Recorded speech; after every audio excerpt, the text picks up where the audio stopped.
From UFOs to ghost and psychic powers, history is riddled with unexplained events. You can turn back now and learn the stuff they don't want you to know.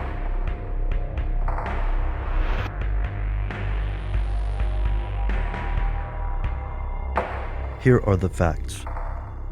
The Pine Barrens of New Jersey are surprisingly isolated. Stretching over 1 million acres, they form the largest contiguous forest of the eastern seaboard. These diverse, often swampy lands bear little resemblance to more urbanized parts of Jersey. In almost every respect, this part of the country is like many others. The local economy is rooted in agriculture, and the residents are as friendly as anyone else in Middle America, except, of course, for its most infamous resident, Mr. Smith J. Leeds, also known as the Jersey Devil. Here's where it gets crazy.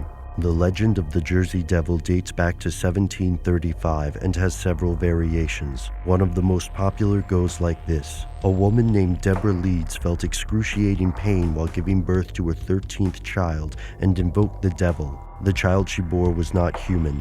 Indeed, it was hard to tell exactly what it was. With a horse-like head, long hoofed back legs, and wings, the child looked like an amalgamation of wild animals. This devil left the house and again, according to legend, has been sighted thousands of times since, appearing across New Jersey and in New York.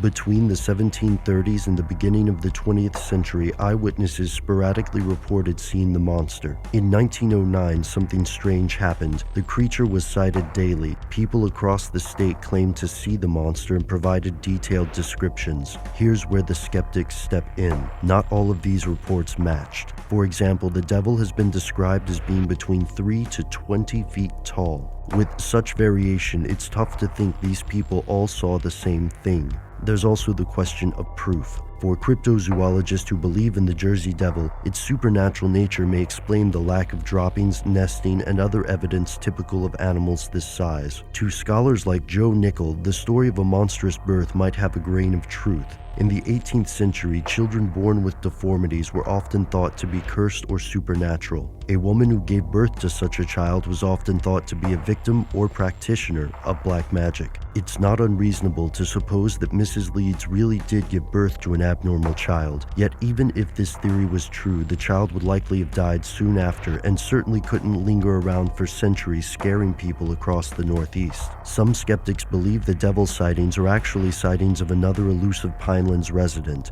the sandhill crane. The sandhill crane is a large bird with a wingspan between 6 and 7 feet. Coupled with its long neck and legs, a sandhill crane on the move may well appear to be the Jersey Devil to surprised and panicked witnesses. Those who reject the crane theory point out that while the sandhill crane was once a native bird of New Jersey, widespread development has pushed its habitat much farther south. When the television show Monster Quest investigated this monster, they found no conclusive evidence of its existence. This hasn't stopped other groups, such as the Devil Hunters, from searching. For skeptics and mainstream scientists alike, the legend of the New Jersey Devil was always just that, a legend. And, despite centuries of searching, no one has found any solid proof of this creature. Is this a case of something they don't want you to know, or only a search for something that does not exist?